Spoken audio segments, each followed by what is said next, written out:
Moi kaikki, tervetuloa takaisin kanavalle. This is Fatika guys, welcome back to my channel once more. So today, many of you asked me how I got my residence permit approved within just 1 month. So ይህን በተመለከተ ብዙዎቻችሁ የጠየቃችሁን ጥያቄ ነበረ።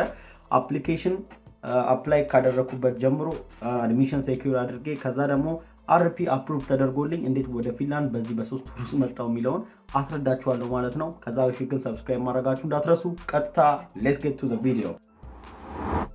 Subscribe to my channel. Alright, now let's see how it all first began. እንዴት እንደጀመረ ከመሰረቱ ልንገራችሁ። First in my case ፕሮግራሞች ሲወጡ አፕላይ ማድረግ ፈልግ ነበረ። ሞርስ ፊንላንድም ስፔሲፊክ እያደረኩኝ የተለያዩ ፕሮግራሞች ላይ መሞከር ጀመርኩኝ ማለት ነው። ሶ እኔ በራሴ ሪሰርች ዩቲዩብ ላይ እጠቀም ነበረ። የተለያዩ ቪዲዮ የሚሰሩ ሰዎች አሉ። ሶ እነሱንም መከታተል ነበረ። ኢትዮጵያውያኖች አይደሉም አክቹሊ። ራሱ ከዚህ የተነሳ በጣም ብዙ ኢንፎርሜሽኖችን ማግኘት የቻልኩት ኢንተርናሽናል በሆነ ደረጃ ራሴን ብሮድስ አደርግ ነው ማለት ነው። ሶ ከዛ በኋላ ግን አንድ ቪዲዮ ተመለከትኩኝ። ሶ ይሄንን ትምህርት ቤት እኔ አሁን ያለሁበትን ስፔሲፊክ ያደረገ ቪዲዮ ነበር የሚሰራው። ሶ ከዛ በኋላ ያ ትምህርት ቤት ያው ፕሮግራም አክቹሊ 10 ቀን ነበር ዴድላይን የቀረው እና የዛን ቀን ሶ ፕሮግራሞቹ ሳይጠናቀቁ በፊት ቶሎ ብዬ አፕላይ ያደረኩኝ ማለት ነው። እና ያው ፊል አውት ያደረኩት ፎርም it was simple just personal ኢንፎርሜሽናችንን ብቻ ነበር ያያያዝ ነው። ከዛ በኋላ ብዙም ሳይቆይ ያው ሪፕላይ አድርጎልኝ ነበር ከአንድ ቀን ምናምን በኋላ። እሱም ደግሞ ሌላ አዲሽናል ነገሮችን ዶክመንቶችን ስካን የተደረጉትን አፕሎድ እንዳደርግ ማለት ነው። ሞር ያ ደግሞ ማስረጃዎችን የተመለከተ ዶክመንት ነበር። ሶ እሱንም አያይዤ እንደገና ላኩኝ። ከዛ በኋላ እንዴት ነው መሰላችሁ ፕሮሲጀራቸው? 100 ሰዎችን ይመርጡና ከ100 ሰዎች ውስጥ ደግሞ 15 ሰዎችን ፋይናል ሴሌክሽን ዲሳይድ ያደርጋሉ ማለት ነው አድሚት ለማድረግ። ሶ ያ የሚሆንበት ፕሮሲጀር ያው ኮርስ ይሰጣሉ። ኦንላይን 1 መንዝ አይሲቲ ኮርስ አለ። እሱን ኮርስ ተከታትሎ አንድ ሰው አሳይመንቶችን ሰርቶ ሶ የተለያዩ ሴሽኖችን አቴንድ አድርጎ ከዛ ማርክ ተይዞለት ምናምን ኢንተርቪው አልፎ ነው ለፋይናል የሚበቃው። እና ያንን ሁሉ ነገር ያው አዌር አድርገውን ነበረ። ፍሪ አልነበረም። አፕሊኬሽን ከፍያለሁ አፕላይ ሳደርግ። ሶ እሱን ካደረኩ በኋላ ነው ትምህርቱን እንትን ያደረኩት። ጃንዋሪ 6 አካባቢ ያው this year previously ኮርሱ ተጀመረ። ለአንድ ወር ቆየ ኮርሱ። ኦልሞስት እነሱ እንዳሉት 100 ሰው አይደለም ከ100 ሰው በላይ ነበር አቴንድ ያደረገበት። ግን በጣም ያ ደግሞ በጣም ኢፈርት እንዲበዛ አድርጎ ነበረ። ያው በጣም አሪፍ ሆኖ ለመውጣት የሚጠበቅብን ነበር በደንብ መልፋት። ፋይናሊ አሳይመንቶችን ሰራው። የተቻለኝን ሁሉ ኮሚትድ ሆኜ ብዙ ነገሮችን ሰራው ማለት ነው። ከዛ በኋላ ነው ያው ኢንተርቪዎችንም አልፌ ቀጥታ እድሉን ስጠቀም ያው ኢንተርቪዎቹ ሞር ባክግራውንድ እና ሞቲቬሽን ላይ መሰረት ያደረጉ ናቸው። ያው ላይክሊ አልፌ ያለው ጥሩ ነበረ። ከኢንተርቪው በኋላ በሳምንቱ አካባቢ አድሚሽን ላኩልኝ ሊንክ አድርገው ማለት ነው በኢሜል። ያንን ይመስል ነበር። Alright, so after receiving my admission እኔ ቀጥታ ያደረኩት ነገር ምንድነው? I started preparing for residence permit. አፕሊኬሽን የሚጠበቅብኝ ነበር ሌላ ቪዛ አፕሊኬሽን። ሶ እሱ ዋናውን ነገር ያው አፕላይ ለማድረግ ዶክመንቶችን ሬዲ ማድረግ ነበረብኝ። ከነኛ ውስጥም ኮሌክት ያደረኳቸው ዶክመንቶችን ልንገራችሁ ልዘርዝርላችሁ። ሶ የመጀመሪያው ቫሊድ ፓስፖርት ያስፈልግ ነበረ። ያው ከ6 ወር በላይ የሚሰራ ሶ እሱ ነበረኝ ሬዲ።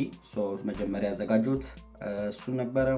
አድሚሽን ሌተር ያው የትምህርት ቤቱ ወሳኙ ነገር። ፋይናንሻል ዶክመንቶች የተለያዩ ለምሳሌ ፕሩፍ ኦፍ ፈንድ ያስፈልግ ነበር። ያ ማለት ያው የተለያዩ ሊቪንግ ኮስት ሲኖርባቸው ኤክስፔንሶች ያንን ኤምባሲው ማረጋገጥ ይኖርበታል። ሶ ከስፖንሰራችሁ ከሆነ ያ እናንተ አካውንት ውስጥ መቀመጥ ስለነበረበት ያ እንደ ማረጋገጫ ያስፈልግ ነበር። ሌላው ባንክ ስቴትመንት ነው፣ ከዚህ ጋር የተያያዘ ነው። ሶ ስፖንሰር ካላችሁ አሁንም የሱ ትራንዛክሽን ይጠበቃል የ6 ወር ማቅረብ ማለት ነው። ሌላው ፓስፖርት ፎቶ ነው። አፕሊኬሽኑ ላይ አታች የሚደረግ ፓስፖርት ሳይዝ ፎቶ ያስፈልጋል። አንዳንድ ኤዱኬሽናል ዶክመንቶች ነበሩ እነሱ በጠየቁት መሰረት። ሶ እነኚህ ከብዙዎቹ ጥቂቶቹ ናቸው። የበለጠ ስትሮንግ ለማድረግ ደግሞ የሄድኩባቸው ብዙ አታች ያደረኳቸው ሌሎችም ዶክመንቶች ነበሩ። እነኚህ ብቻ አልነበሩ። ሶ ለዛ ነው ብዙ ጊዜ ሰዎችን ምነግራው ኦልዌይስ ምንድነው ዶክመንቶቹ ሬዲ አድርጉ በጊዜ።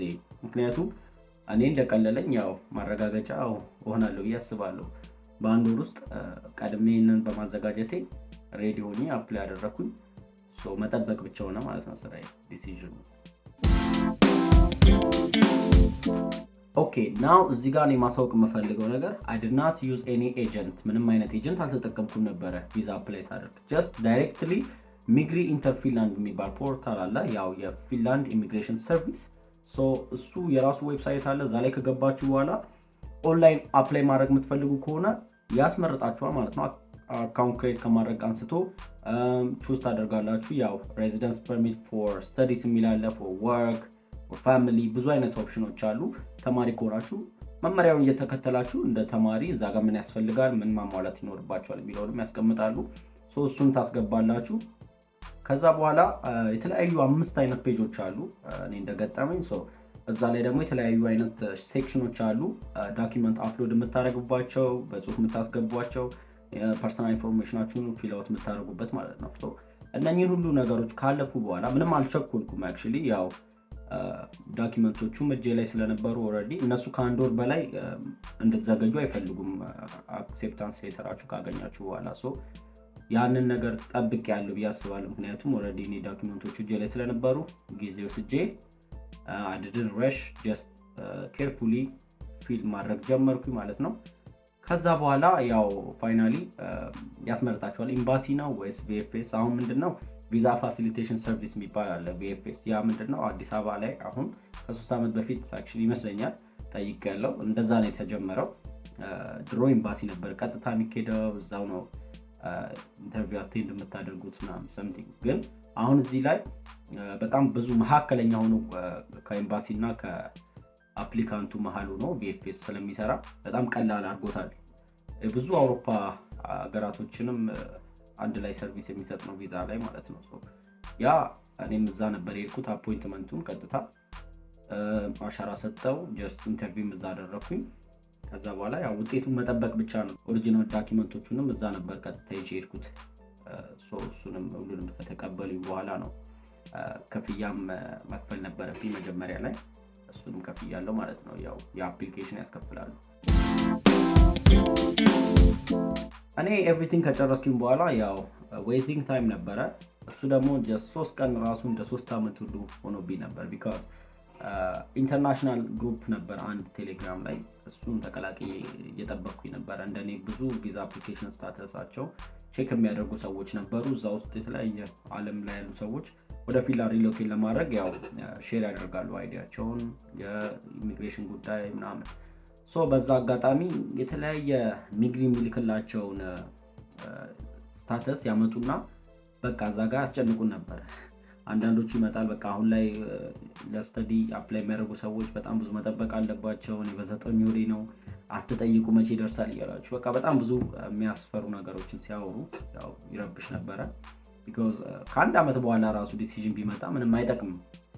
ያው እናንተ ሆፕ ያያረጋችሁ ያለው ነገር በጊዜ እንዲሆን ነው እንጂ ጊዜያችሁ እንዲቃጠል ስላልሆነ። ሶ ያ ነገር እኔም ተሰምቶ የነበረ በአጋጣሚ ብዙ እየተረበሽን ምናምን ያው እየጠበቅን በቃ ይሄ ነገር እያለ ግን ያው ከፈጣሪ ጋር ባለን እምነት እየጸለይን በአንድ ወር ውስጥ ያው በሚገርም ሁኔታ ዲሲዥኑ አፕሩቭድ ሆኖ መጣ።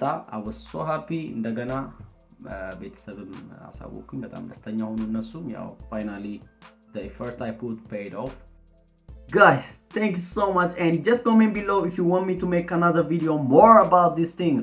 በእነኝ ጉዳዮች ላይ ተጨማሪ ቪዲዮዎች እንድሰራ ከፈለጋችሁ ኮሜንት፣ ሰብስክራይብ፣ ሼር ማድረጋችሁን እንዳትረሱ። Just keep chasing your dreams and stay motivated. See you next time with another new video. Love you all. Bye bye.